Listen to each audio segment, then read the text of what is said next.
Welcome to This Old Camera. I'm your host Azriel Knight, and in this episode we take a look at the Minolta X-700. Its designation, Minolta Program System X-700.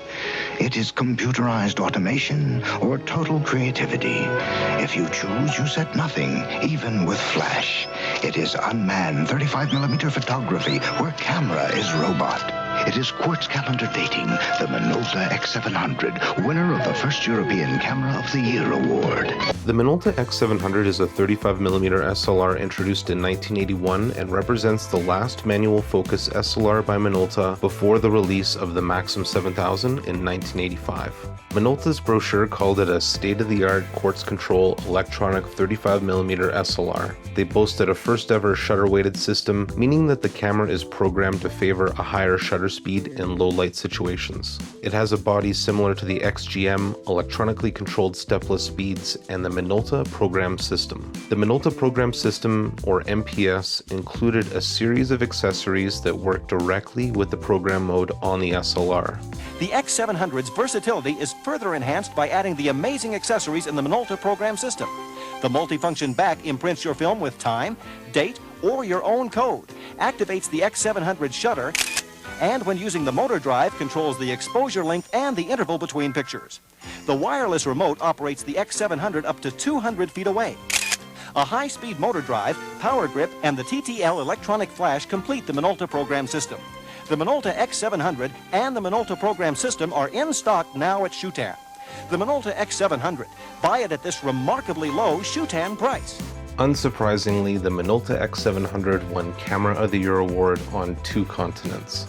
Popular Photography did a detailed lab report in November of 1982, including a total disassembly. It was noted that some of the parts from the XG7 and XGM were used. It was also mentioned that a lot of the X700 was plastic. Good fancy plastic, but still plastic. It was endorsed by famous photojournalist Harry Benson. He's quoted as saying, "I have to admit, it makes creative decisions amazingly close to the ones I myself would make on manual." Creative Computing magazine said in 1984, "The X700 is one of the new breed of 35mm cameras that are almost idiot-proof." After a few years on the market, a new model was in town. Revolutionary, in fact, but not everyone was happy. As you might imagine, people were pissed when the Maxim 7000 was introduced in 1985, with new lenses, a new mount, basically a complete overhaul. In an issue of Popular Photography, one reader vents his frustration. "I checked for many months before I bought the X700, says Popular Photography reader Donald Nelson. If Minolta had given the slightest hint it was coming out with a fully automatic camera, I would have waited and paid the additional money for it. All accessories for the X700 soon stopped being available. I was stuck with an out-of-date camera less than a year after I purchased it." One thing that nobody saw coming was that the X700 would outlast the Maxim 7000. In fact, it would outlast a whole bunch of cameras. From what I can gather, it coasted through the 80s and 90s as an amateur and student favorite. In this 1998 camera ad, you can still see one being sold with a 50mm 1.7 for $250 USD. Ultimately, the Minolta X700 would have an incredibly long production run, finally being discontinued in 1999, though one source I found said it was as late as 2001, and considering we switch out our pocket computers every 2 years, that's pretty amazing. It remains a solid choice for amateur and students alike. From here we'll go over some operation basics, then I'll show you my field test results. After that I'll tell you where you can get one, how much it'll set you back, and if it's worth it. To add batteries, unscrew the battery chamber cover and place 2 LR44s inside. Replace the cover. Just a side note here too, there's a cradle that holds the batteries, but mine's broken. Attaching a lens is accomplished by lining up the red dots and rotating clockwise. To remove the lens, hold the lens release button and rotate counterclockwise. To load or roll a film, pull up on the back cover release knob and the door should spring open. Place a roll inside, insert the film lead, advance to ensure it catches, and close. Lift the film speed ring and rotate until you get the desired rating. Turn the camera on by using the main switch. You can turn it on or on with sound. On with sound will give you a warning when it's going to fire at 1/30th of a second or lower.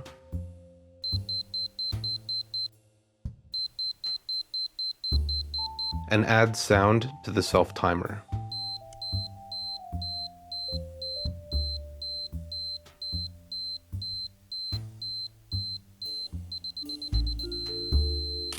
To shoot in program mode, set your MD lens to its smallest aperture and use the slider to hold it in place. Now use the mode dial to set it to P.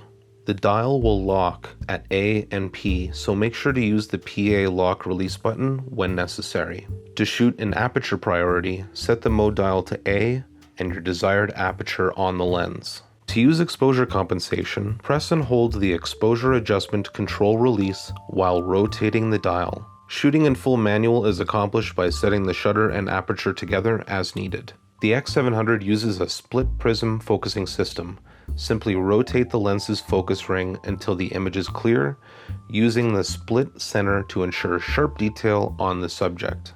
The viewfinder will indicate if you are framing an image that is going to be under or overexposed with a red arrow pointing up or down. During normal exposure, it will show you the shutter speed it will fire at in auto, or the suggested speed in manual. Your aperture is displayed through a window placed just above the lens. Once you have taken all your photos, you won't be able to advance any further.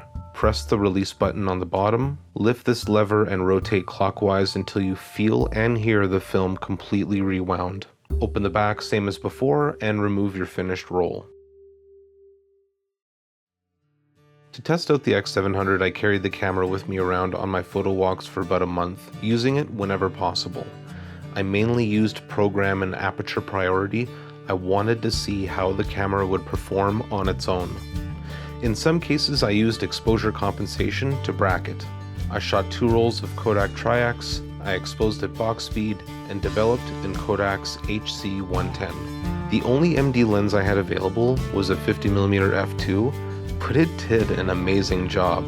The camera feels good in the hand, similar to a K1000 or an AE1, but it does feel lighter and more plasticky. I will say though, advancing felt nice and smooth, and I never fumbled with its operation. Let's talk about some pros and cons. Pros: a solid program system. The auto settings do a good job. Besides issues with backlit subjects, this camera was pretty spot on. Program mode on the X700 will favor a quicker shutter speed and open the aperture to compensate, and like me, some people prefer that. A history. A long production run means it's easy to find and plenty of parts. A classic design, one that is familiar in the hands. Cons. Design flaw. The aperture display in the viewfinder is just a tiny window above the lens, so if it's dark out, that just goes away. Plain Jane. This camera is remarkably average. Some might consider that a con. No fancy settings or unique looks. It doesn't have the compactness of an ME Super or the super tactile feel of an A1 or the ruggedness of a K1000. It just comes in, does its job, and goes home. If you're looking to buy a mint condition X700, it's going to set you back $250 to $300 Canadian on eBay. The silver version is considered rare and goes for quite a bit more, sometimes more than $500. This version doesn't have an exposure lock and only sold in Japan for a short period. Your average used, average condition models will cost somewhere in the $125 to $200 range with a lens, and there are lots, so you can set your price and stick with it if you're not in a hurry. Plenty of perfectly fine models go for under $100. And if you find one at a garage sale like I did, you could pay less than $20. As always, be patient. It's easy to get excited and overpay. Thanks for watching another episode of This Old Camera. What do you think I should review next? Be sure and let me know in the comments below. And if you like what I do on this channel, please consider becoming my patron on Patreon. You can also follow me on Instagram and Twitter. And until next time, stay classic.